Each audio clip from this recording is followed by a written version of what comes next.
aí as doutas palavras do ministro João Otávio Noronha e, passando adiante, passaria agora a palavra ao professor Alexandre Bahia, mestre doutor em Direito da UFMG, professor do curso de Direito do Instituto Metodista Isabela Hendricks, da Faculdade de Estácio de Sá, professor do programa de mestrado da Faculdade de Direito do Sul de Minas. Ele vai ministrar uma palestra, cujo tema será Avançamos ou Retrocedemos com as Reformas? A palavra, professor Alexandre.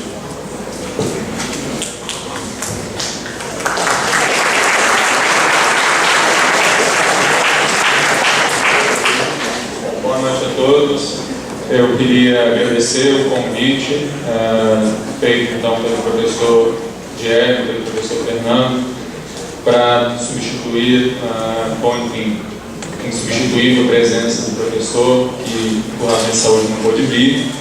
Eu queria cumprimentar a mesa, cumprimentar o professor José José Positucci, um dos maiores processualistas do país, com quem nós aprendemos sempre, o ministro João Otávio de Noronha e um ministro que tem também nos inspirado nos estudos que a gente tem feito sobre recurso extraordinário e recurso especial, estava comentando com ele agora ali há pouco, o presidente da mesa, o professor Murta, e cumprimentar a todos os presentes em nome aqui do professor Humberto Teodoro Júnior, que eu tenho a honra de ter hoje aqui, mais uma vez me ouvindo falar, depois de ter participado da minha banca de doutorado. Muito bem. A minha questão aqui hoje é talvez criticar um pouco, mas levar-nos a pensar um pouco sobre se o que nós temos feito no processo civil nesses últimos anos tem sido realmente um avanço ou um retrocesso. Nós sabemos que desde a década de 90 o Código de Processo Civil brasileiro vem passando por uma série de reformas. Nós sabemos que vários institutos eles passaram muitas vezes por mais de uma alteração ao longo desses últimos 20 anos. E a minha questão aqui é fazer um balanço de um pouco dessas reformas, já que nós estamos pensando em um novo Código de Processo Civil, né? A primeira questão que eu queria levantar é sobre um aparente paradoxo entre as reformas que nós temos feito e os ganhos que nós temos realmente tido com essas reformas. Qual a metodologia e qual a forma como essas reformas têm sido feitas? Essas reformas têm atendido às nossas expectativas e, melhor, a partir do momento que nós fazemos uma reforma, tem havido algum estudo posterior a essa reforma para saber se essa alteração causou algum ganho para o processo, né? Se a gente pegar, por exemplo, o regime dos agravos, que já foi alterado aí, salvo o melhor juízo, por pelo menos 3 leis. Será que a última alteração do regime dos agravos tornou o regime dos agravos, tornou o sistema de recursos no Brasil melhor do que a segunda? Ou será que a segunda tornou o regime dos agravos melhor que a primeira?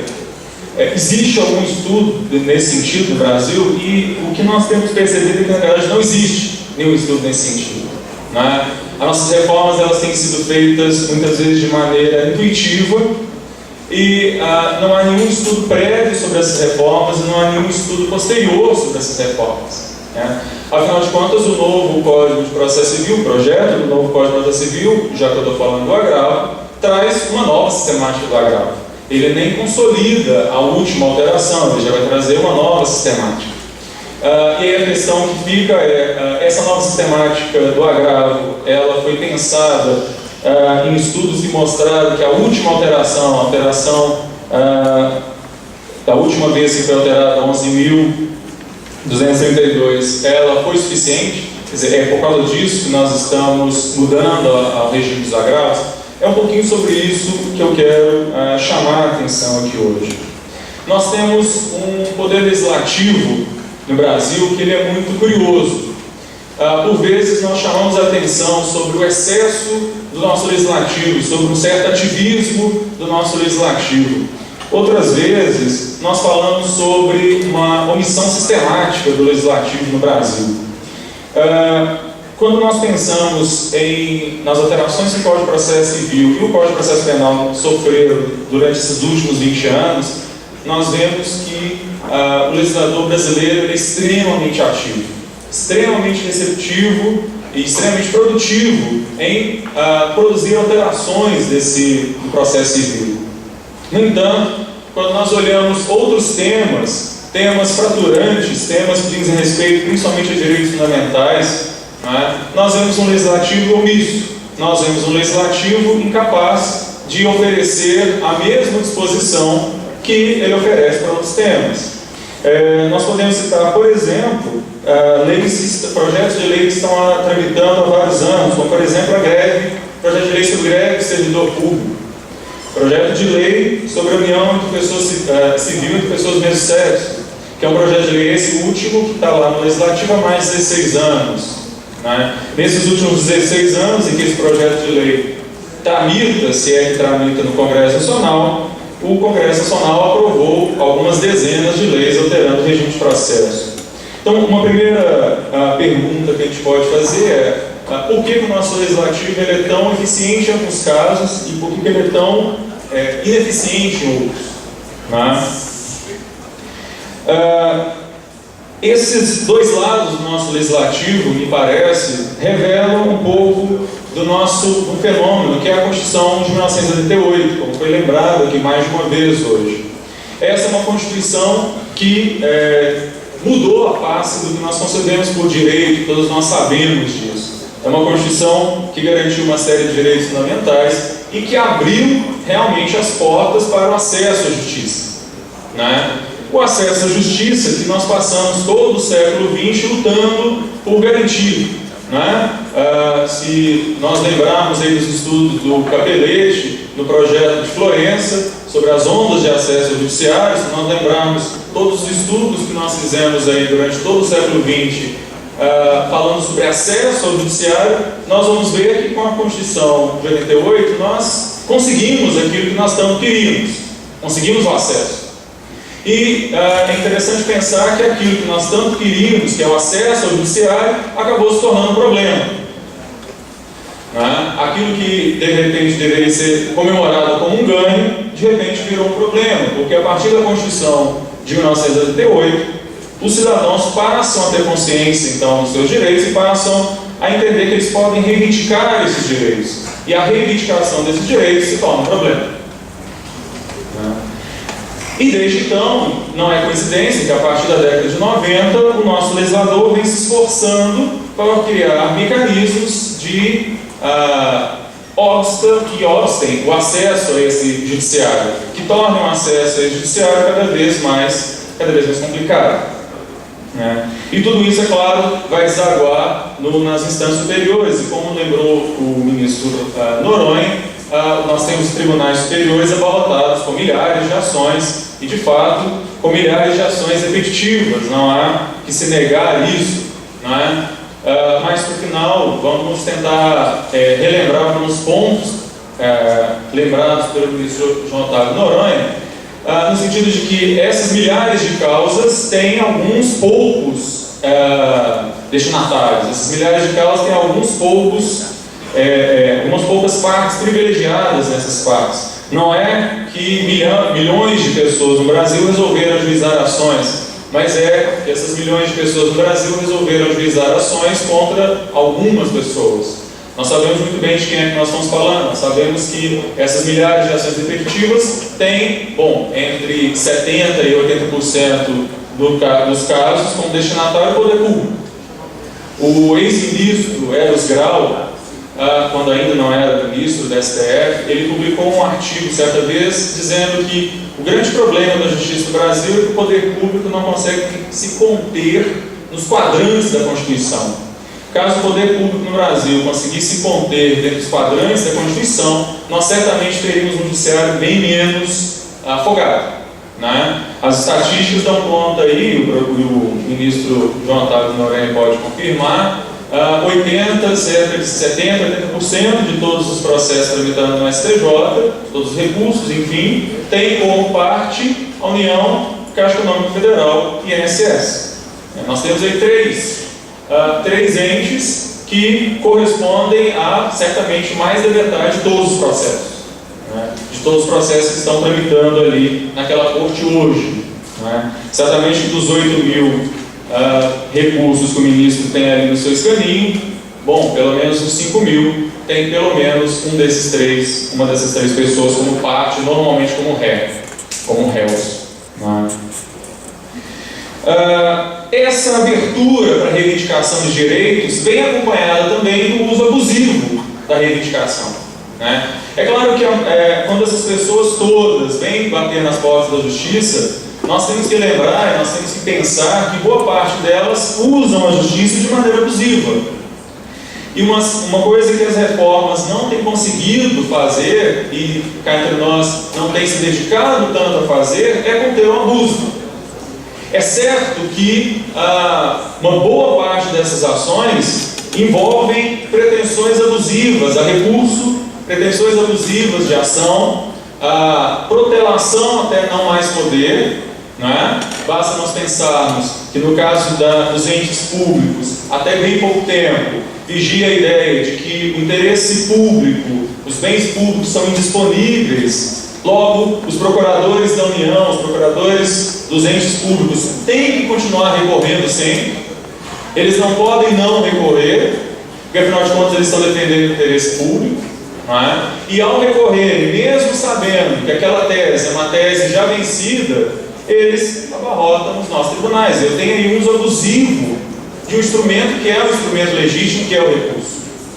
Uma questão que as reformas não têm, de certa maneira, visado é a diferenciação e logo a punição daqueles que usam os instrumentos processuais legítimos para não pagar, para usar esse instrumento de maneira abusiva. Né?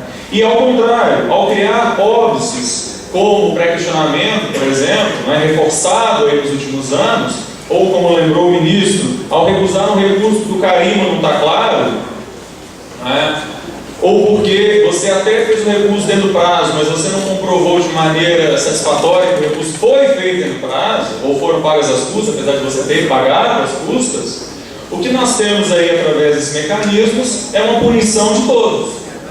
Daqueles que usam o recurso de maneira abusiva e que, quero crer, é uma minoria, e daqueles que usam o recurso de maneira legítima e são igualmente punidos. Né? Uma outra questão que é importante nós pensarmos, quando nós pensamos no histórico das reformas, né, é a crença que nós temos de que ao reformar a lei, ao alterar o texto da lei, nós resolvemos os nossos problemas. Será mesmo que nós resolvemos os nossos problemas simplesmente com a alteração da lei? Será que o nosso problema é um problema de texto? Será que depois de todas as reformas do Código de Processo Civil, nós temos um texto melhor do que nós tínhamos em 1990? Quando eu olho, mais uma vez, para o regime dos agravos, quer me parecer que não, uma vez que nós já o alteramos várias vezes. Então nós ressuscitamos. Não é? O legislador ele tem realmente uma crença de que aquela velha ideia da escola da exegese, não é? De que o nosso problema é um problema de texto e de que, portanto, ao alterarmos o texto nós resolvemos o nosso problema, essa é uma ideia que não morreu no que se refere ao legislador brasileiro. Nós continuamos acreditando que, ao fazermos essas alterações, os nossos problemas acabaram. Não é? Como se realmente esse fosse o nosso problema. Isso se reflete em outras áreas. Quando nós pensamos nas várias reformas da Previdência, quando nós pensamos nas várias reformas da Constituição, não é? Nas 60 e alguma coisa emendas da Constituição, não é? Sempre pensando que, uma vez alterado o texto, o problema da interpretação ele se resolve. Não é? Mais recentemente, além da constante alteração das leis, nós demos um novo fôlego às súmulas. E aí, se a lei não dá conta de resolver os nossos problemas de interpretação, se a lei, infelizmente, leva a várias interpretações, criamos então súmulas. Criamos súmulas impeditivas de recurso e criamos finalmente súmulas vinculantes. Não é? Ou seja, ao criarmos uma súmula vinculante, aí sim nosso problema está resolvido. Se as leis não dão conta de frear a interpretação, se as leis não dão conta de impedir a interpretação, de impedir que sobre uma mesma lei eu tenha vários usos e vários abusos dessa lei, eu então crio uma súmula. E a súmula vai resolver o nosso problema. O problema, e essa é uma questão que eu gostaria de pontuar aqui, é que súmula é só mais um texto. Quando eu faço uma súmula, ainda que vinculante, eu estou apenas aumentando textos. Eu apenas estou criando mais uma possibilidade de interpretação. Não é demais lembrar que, por exemplo, existe uma súmula vinculante tratando de direito do trabalho, de matéria trabalhista, que o TST interpreta de maneira X e o STF interpreta de maneira Y. Ou seja, se a ideia de ao fazer a súmula vinculante tratando sobre questão de vinculação ao salário mínimo, se a ideia da súmula vinculante era resolver essa questão não está resolvida. Uma mesma súmula vinculante possui pelo menos duas interpretações diferentes de dois tribunais superiores. Isso para não dizer da aplicação dessa súmula em todas as varas do trabalho por todo o país. Nós temos então que pensar numa reforma, e essa oportunidade do novo Código de Processo Civil, ainda em tramitação, nos dá a oportunidade de pensar sobre isso, de pensar numa reforma que, ao lado da ideia de celeridade na justiça, que é algo que todos nós queremos e precisamos da nossa justiça célere, ela tem de combinar algo que o professor Tarufo chama de uma segunda face da eficiência. O professor Tarufo vai falar que o processo tem que ser eficiente no sentido de célere, mas ele também tem que ser eficiente no sentido de dar uma resposta adequada e correta para o jurisdicionado.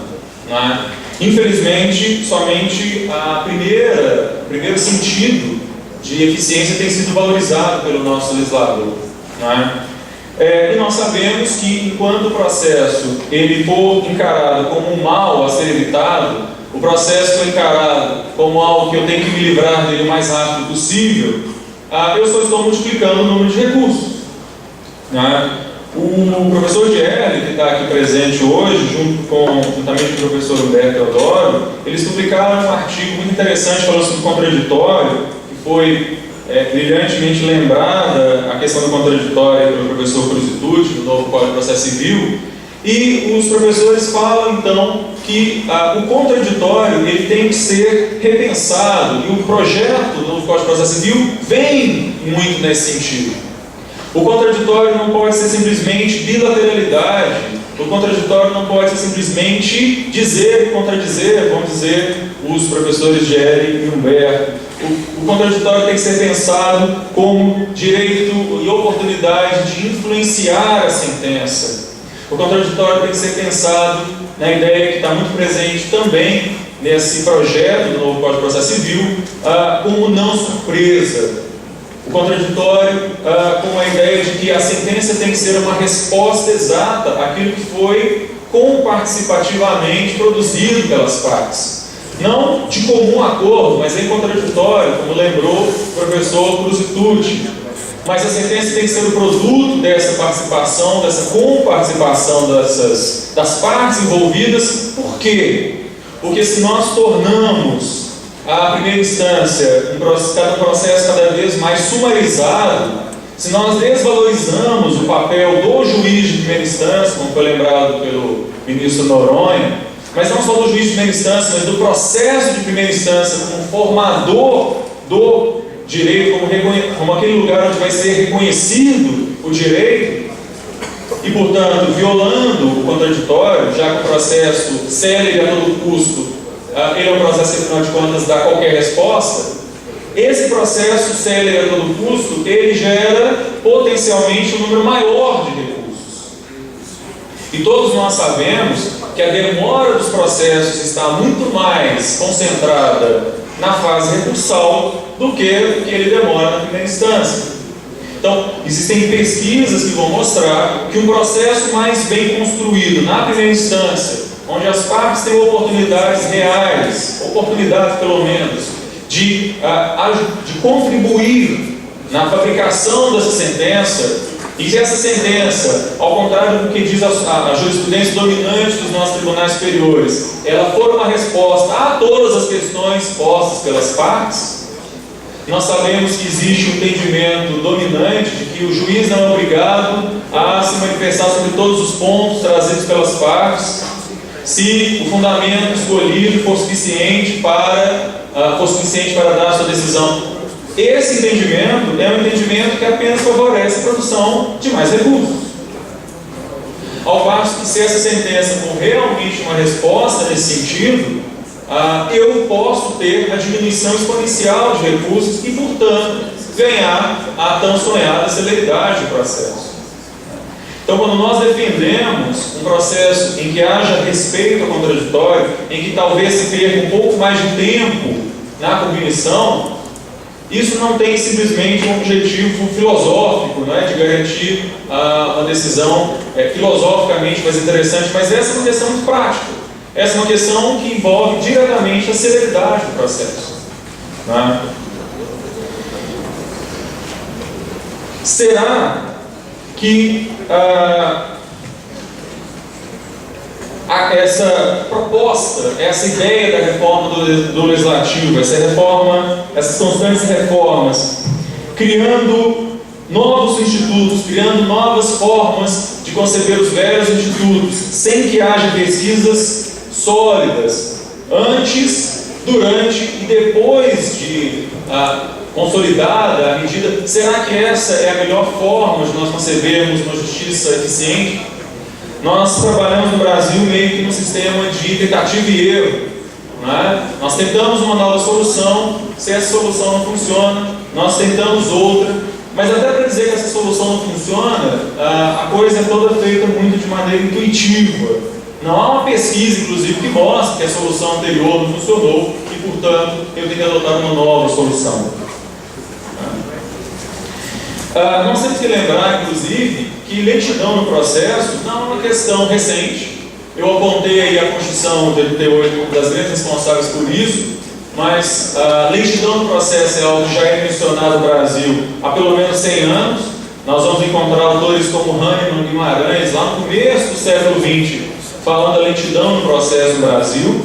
Essa também não é uma questão exclusivamente brasileira, então esse não é um privilégio exclusivamente nosso. Mas as soluções que nós temos usado nem sempre são as melhores soluções. Nós sabemos que o projeto do novo Código de Processo Civil, ele contou com a participação dos maiores juristas desse país, com a colaboração efetiva de vários professores, de vários juristas. No entanto, a forma como esse Código de Processo Civil teve que ser apresentado, o anteprojeto teve que ser apresentado ao Senado primeiramente, é algo que é humanamente impossível que esse novo Código de Processo Civil não contenha erros, como foi lembrado aí pelo professor Prisitucci. 6 meses não é concebível que um novo Código de Processo Civil seja pensado em apenas 6 meses, mas por uma ordem que veio do Senado, esse novo Código de Processo Civil foi feito em tempo recorde e em tempo recorde também aprovado no Senado, também em iguais 6 meses. Não é que nós entendamos que o Código de Processo Civil tem que demorar 25 anos, 30 anos, como demorou o Código Civil, mas 6 meses numa casa e talvez um pouco mais de 6 meses numa outra casa, talvez não seja o tempo necessário para o amadurecimento de todas as questões novas que esse novo Código de Processo Civil está trazendo. Por quê? Porque nós temos que pensar que ao criarmos uma nova lei, ao alterarmos o Código de Processo Civil, nós temos tornado esse processo cada vez mais complexo, nós temos tornado esse processo cada vez mais fechado apenas para aqueles que são iniciados. Nós não temos diminuído o problema da interpretação, a criação de novas leis e de súmulas não tem diminuído o problema da interpretação, só tem aumentado o problema da interpretação, não é? O ministro João Otávio Noronha estava lembrando do número excessivo de pedidos de repercussão geral que existe pendente no STF. Nós podemos lembrar também todas as tentativas de agravo de instrumento feitas por pessoas que entendiam que seus casos não estavam exatamente enquadrados naqueles que foram suspensos na origem. Agravo de instrumento esse que o STF, a ministra Ellen Grace acabou fixando o entendimento de que não cabe ao jurisdicionado pleitear no STF que o seu recurso não se enquadra dentro daqueles que foram sobrestados. Segundo a ministra Ellen Grace, essa é uma questão que compete ao tribunal de origem. Mas há milhares de tentativas nesse sentido lá no STF, da mesma forma no STJ. A tentativa de mostrar que o seu caso não se enquadra exatamente nos recursos sobrestados, em que então o seu caso merece ser julgado isoladamente. O que essas tentativas mostram? O que é essa tentativa de mostrar que o seu caso não se amolda exatamente aquilo que foi pensado? O que isso mostra para a gente? Isso mostra que o direito, e particularmente o processo civil, ele não pode trabalhar com tanta exatidão quanto eventualmente o direito, ou alguns legisladores pensam que ele pode se mover. Ao tentar enquadrar todos os casos dentro de um mesmo grupo, para então sobrestar vários recursos e pensar um ou dois, para que esses um ou dois pensados sejam julgados pelo STF ou pelo STJ, como permite o artigo 543A, B e C, o que está por trás dessa ideia é que eu posso reunir casos diferentes sob o mesmo argumento. E para fazer isso, o que eu tenho que fazer? Eu tenho que desconsiderar todas as particularidades desses casos. Ora, será que ao julgar um caso, o STF e o STJ, eles julgam casos ou eles julgam teses? Será que o STF e o STJ, eles não estão, ao fim e ao cabo, uma vez admitido o recurso, julgando a causa, como diz a Constituição, no artigo 102, inciso 3º, e no artigo 105, inciso 3º, por mais que existam óbices de acesso a esses tribunais, já que são recursos extraordinários, ao fim e ao cabo, quando esses recursos são admitidos, eles são julgados no mérito. Eles são julgados para saber se realmente a briga de galo é constitucional ou inconstitucional. Eles são realmente conhecidos para saber se o despejo da Dona Maria pode ou não pode acontecer, tendo em vista uma possível violação à Constituição pela lei de locações. Mas, ao fim e ao cabo, quando são conhecidos, são julgados casos. E pelo sistema atual que nós adotamos, o que o STF determina? Ele determina o julgamento por um tema e o Tribunal de Origem, o Tribunal de Justiça, o TRF, sobrestar os recursos, ele vai simplesmente copiar aquela decisão para todos aqueles outros casos que foram sobrestados. Vejam, quando um caso é sobrestado, quando um recurso é sobrestado, por mais que aquele recurso seja mais representativo da matéria do que o recurso que foi escolhido para ser julgado, aquela pessoa, aquele recorrente que tem um recurso mais representativo, que tem nas suas razões recursais um arcabouço maior de teses, ele não vai ser ouvido. Uma questão que foi inclusive levantada pelo professor Humberto Adoro Júnior em artigo publicado na revista de processo, é que essa pessoa, esse recorrente que teve o seu recurso sobrestado, ele poderia eventualmente se valer da manifestação como amicus curiae lá no STF, lá no STJ. Possibilidade essa que está prevista no artigo 543, A, B e C, enfim. Mesmo assim, esse amicus curiae tem sido pouquíssimo utilizado, Tem sido pouquíssimo utilizado. Há uma, porque talvez nós profissionais ainda não tenham se dado conta do poder que esse amicus curiae pode ter de, uma vez que o meu recurso foi sobrestado, eu poder levar a questão de maneira indireta lá para os tribunais. Há duas que talvez os nossos próprios tribunais ainda não tenham se dado conta de que casos são diferentes. Casos são diferentes e por mais que o tema ou a tese escolhida seja igual, há nuances de cada caso devem ser consideradas, pelo menos para que essas pessoas sejam ouvidas e possam expor as suas teses de maneira diversa. É algo que nós conhecemos em países como a Alemanha, que também prevê mecanismos de incidente de coletivização, mas que, ao contrário do que é feito no Brasil, eles permitem que aqueles que tiveram seus recursos colocados como coletivos, como dentro do mesmo tema, possam apresentar suas razões. Né? E isso nós não permitimos aqui.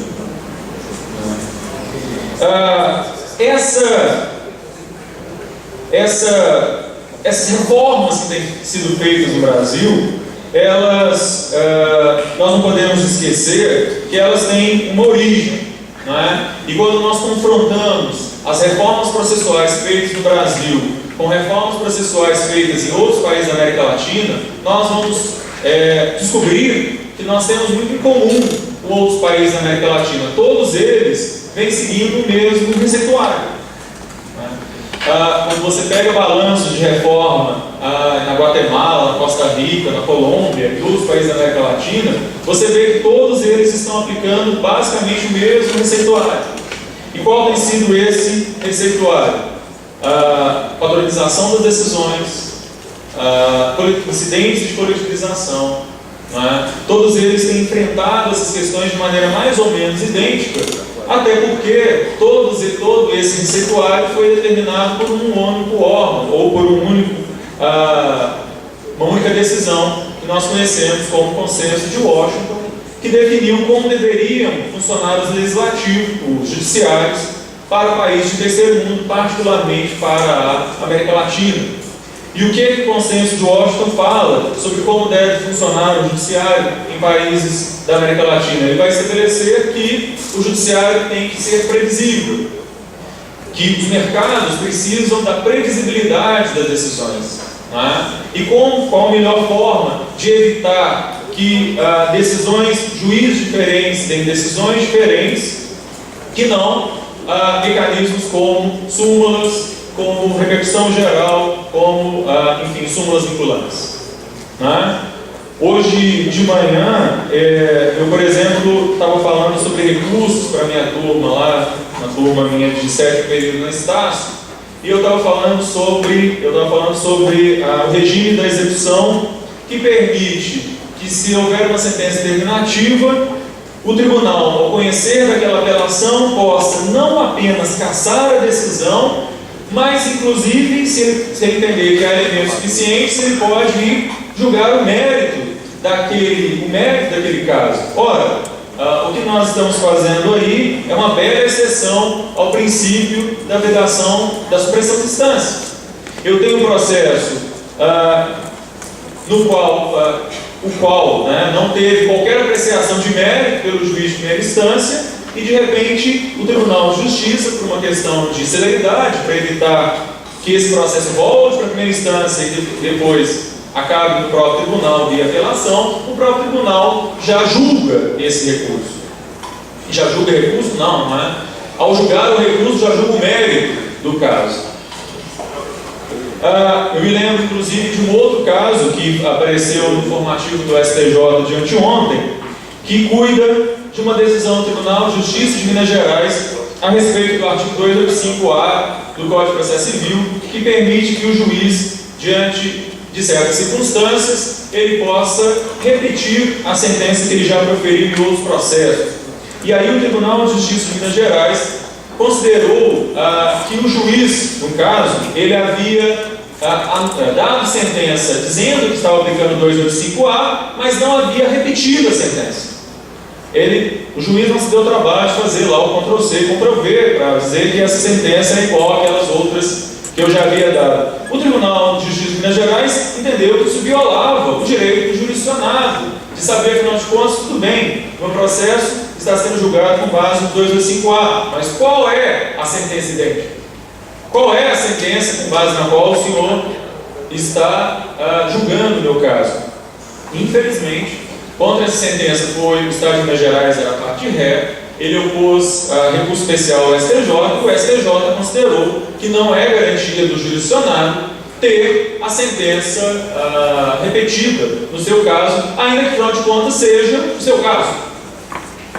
Eu vou repetir a sentença, mas eu não preciso, eu vou repetir, eu como juiz posso dizer, estou dando a sentença da mesma forma que eu já decidi em outros casos, mas eu não preciso nem dizer qual é a sentença. Não é? Está aí no informativo do STJ de segunda ou terça-feira. Só para nós terminarmos, que já me mostraram a plaquinha dos 5 minutos, eu não queria ficar simplesmente numa crítica, não é?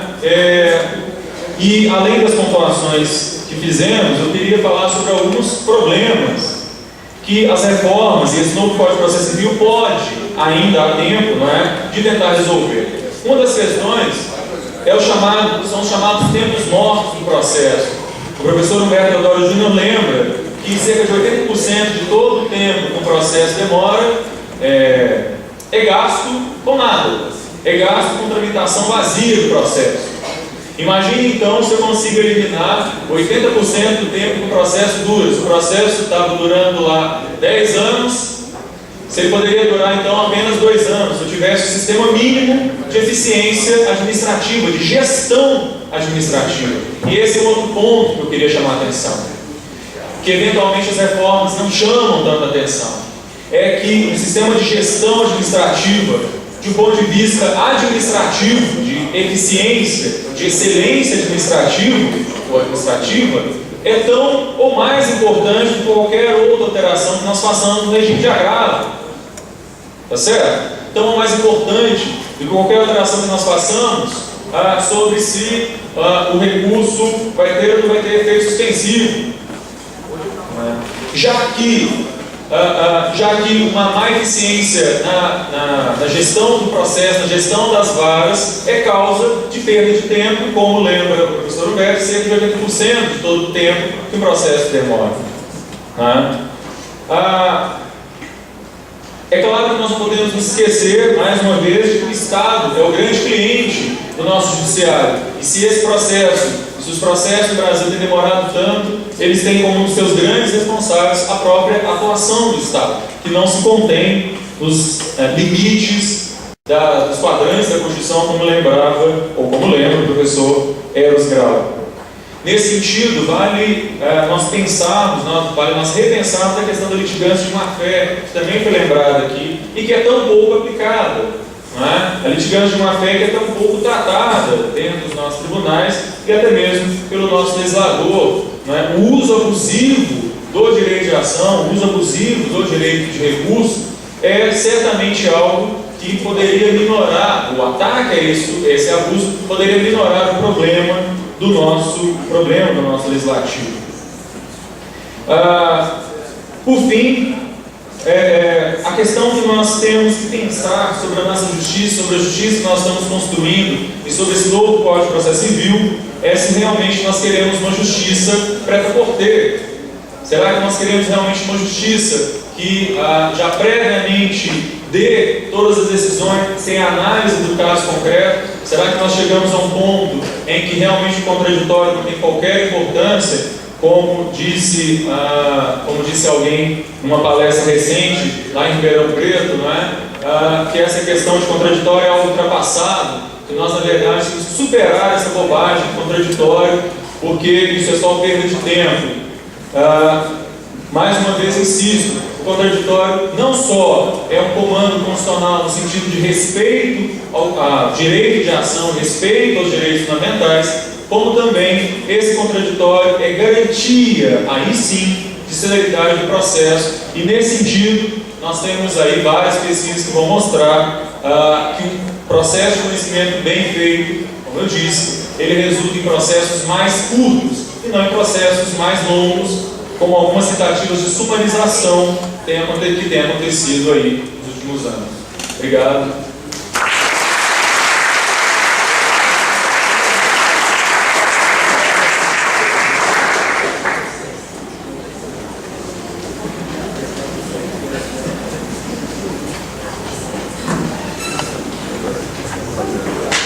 Eu quero agradecer a palestra do professor Champaí E considerando que amanhã nós retomamos as atividades, a qual estamos todos convidados, amanhã às 8h30, eu dou por encerrado os trabalhos.